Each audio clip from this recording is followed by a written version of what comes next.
Welcome to Our Wyld Life, where adventure, freedom, and the spirit of the West come alive. I'm Kristy Titus, and I'm taking you behind the scenes into my own little piece of the world, centered in the rugged beauty of Wyoming. From day-to-day life on the ranch, riding and training horses and mules, to hitting the gym and shooting at my archery and gun ranges, and the rewards of homesteading, hunting, and the outdoors, all right here in my backyard. This is Our Wyld Life.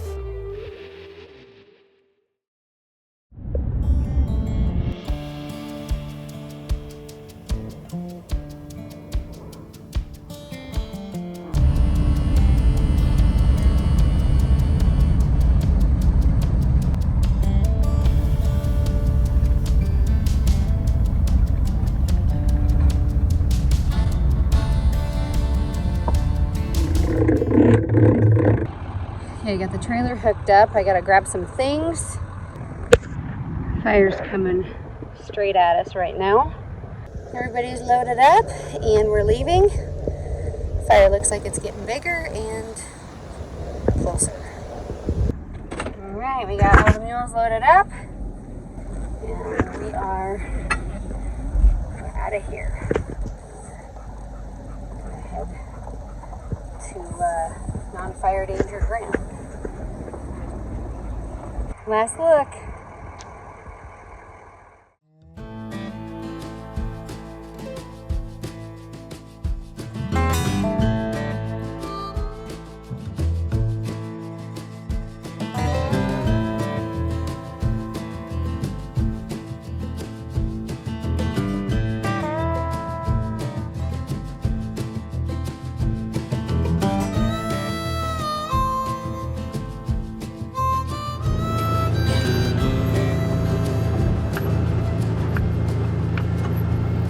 When I left to go on my trip, literally, this place was on fire, and that is a very mixed emotions. You feel very vulnerable and powerless.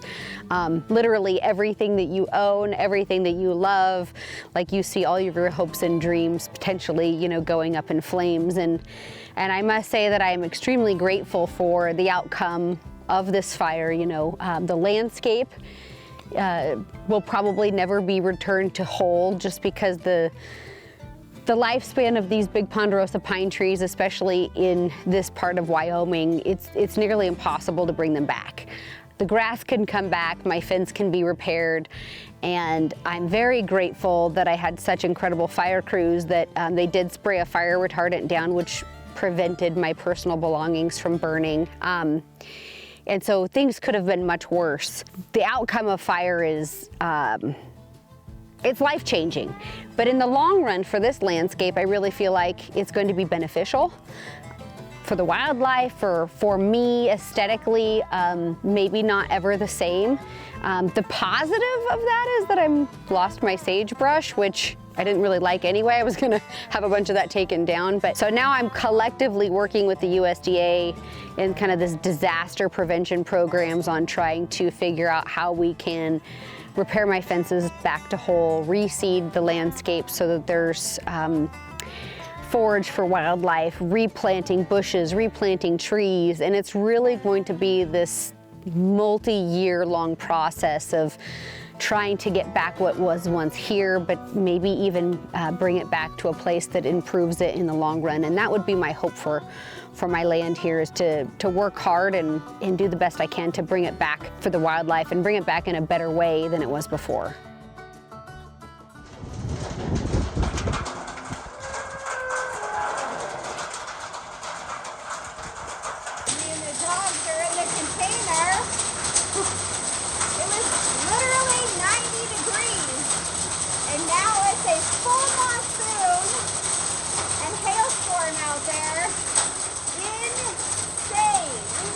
I can't believe how fast the weather just changed.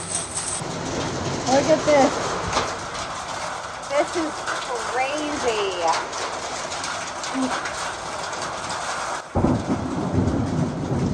Like flooding already. When we come out of my control container is going to be wild. I mean, this is like epic amounts of rain. Literally feeding down. There's a creek running in front of my container. Unreal.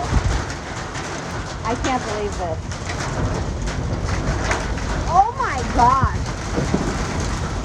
The whole courtyard is flooding. And the reservoir is filling up.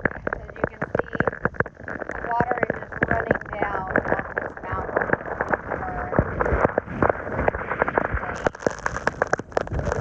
Feeding down water. My hay's getting rained on.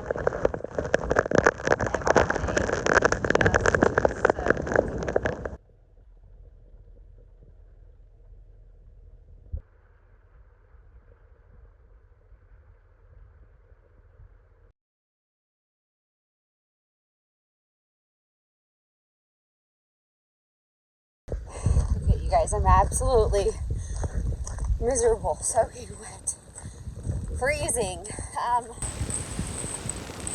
Everything's flooded. Everything. Like, I was trying to protect my hay because my tarp blew off my hay. I just spent an absolute fortune on because of the fire. It's just so hard. My tarp blew off, so I just climbed up here, like this line, put these pallets down to try to protect the hay. You can see there's standing water. All of my hay got wet.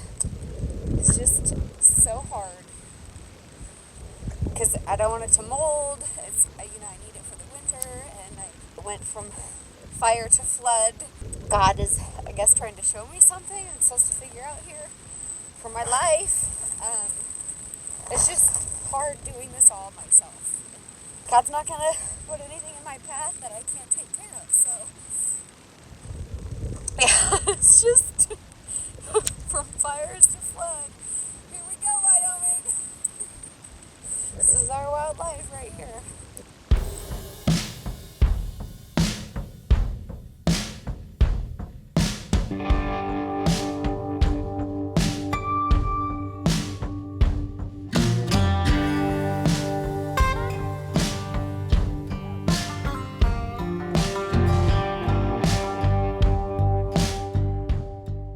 Wild, you guys. This has like 4 feet of water in it, and it's totally full.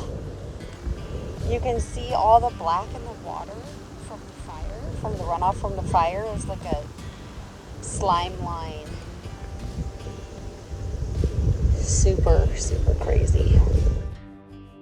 So Dad came out, and as you can see, we pulled the top layer of hay that all got really rained on, and I'm gonna try to get that fed out first. He's gonna take a little bit of hay home, and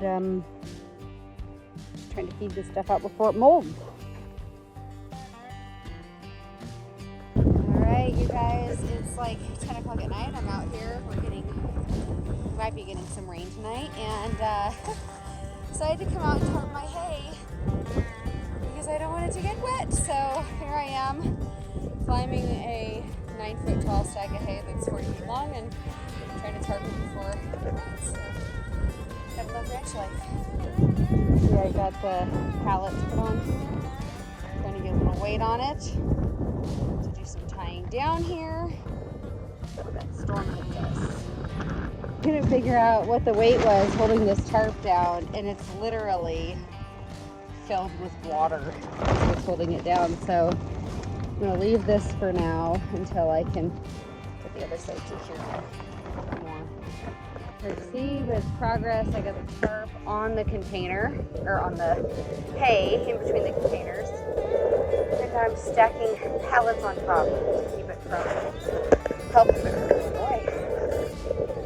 You guys, this is a view from my 40-foot shipping container onto my haystack. Grab my sledgehammer here so I have a little bit more weight. Throw that out there somewhere. Rah. That's real handy. Real nice.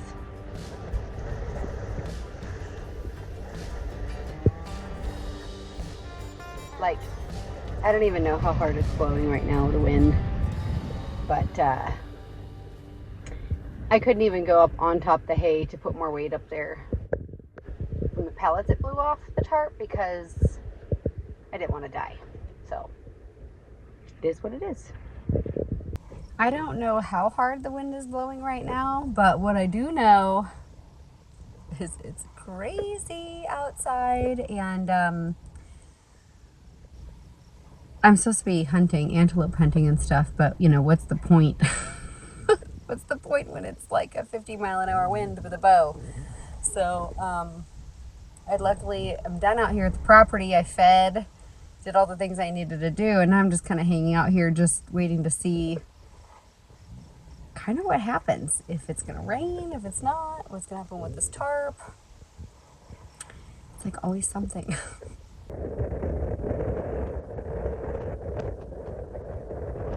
Freaking mad. She's in dog jail right now. This reservoir is so full. If I get another flash flood, I don't think it's gonna hold. We'll see if it rains. Got another fire here. These winds are definitely not gonna be helping. These bales are on fire. They're haystack. These guys have been out here all afternoon trying to keep this fire contained. It's a tough job. So we get wind, we get rain, we get fire, all in one day. This is Wyoming, you guys. It's wild.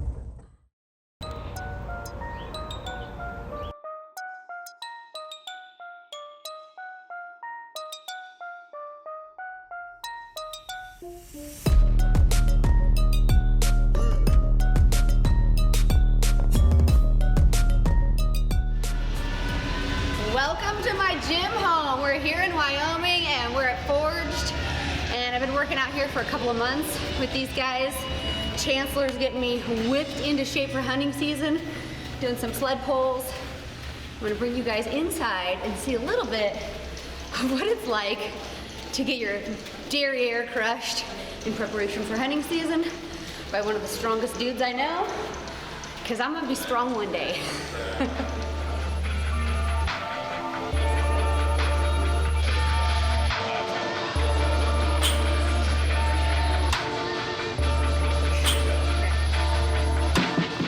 Now that we're warmed up, Kristy and I are going to go through our working sets. With Kristy, we started doing a sumo deadlift because her weakness is her glutes, right? One thing as she's doing her outdoor activities, what I worry about is the knees taking too much blow. The glutes, her glutes, are responsible for how that knee moves while she's hiking. What he's saying is I have a lazy, non-existent butt. Yeah, pretty much. But to strengthen the glutes, the sumo deadlift is probably our best variation of a movement, right? So it's our prime mover in this form.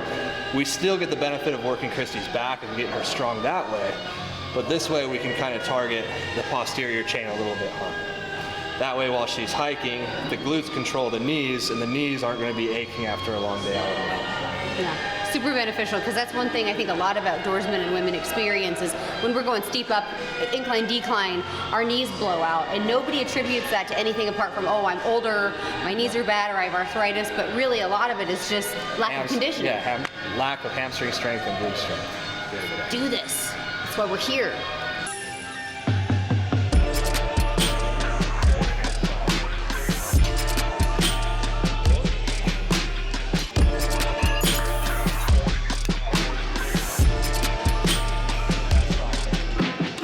One thing I'm learning training with Chancellor is that everything I've done basically for the last like 15 years of my fitness career, formerly competitive fitness career is there are so many things that I've been doing wrong.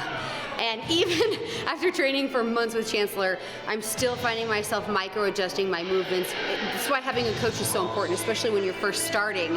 Just having somebody get you in that right direction, help you avoid injury, and really at the end of the day, maximize your time spent in the gym is money well spent to me. So that's why I'm here and I'm gonna get strong. Rubber's gonna hit the road this winter, this fall. I'm gonna be packing out elk, no problem. Nice, there we go.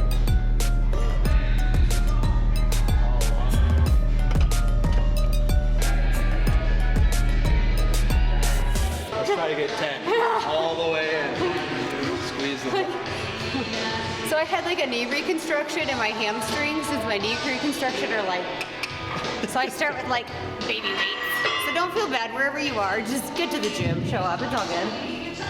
There we go, let's get 10. Down slow, up and squeeze. Good. Squeeze, down slow. Good.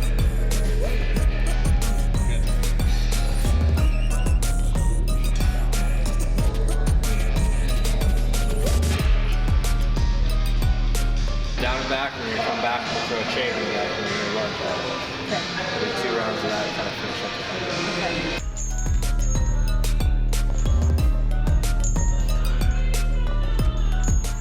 All right, you guys, that was a good one. I'm putting in the time, trying to get some positive results for this hunting season. Let's go hit the mountain.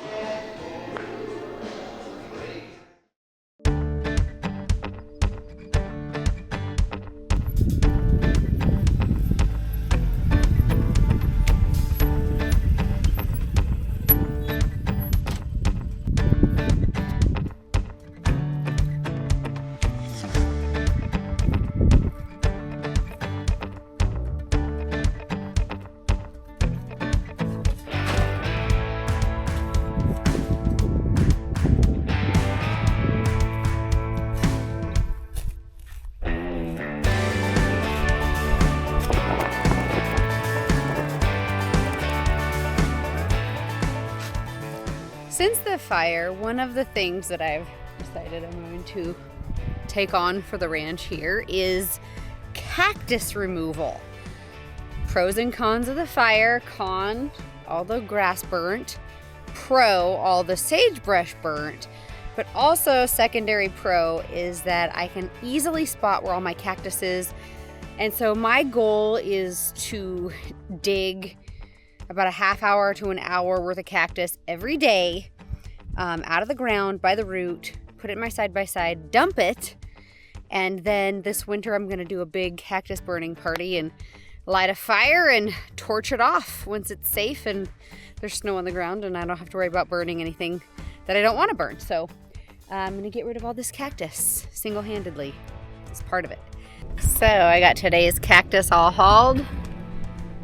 Dump bed full. It's quite a bit of cactus there. And that's what I did yesterday.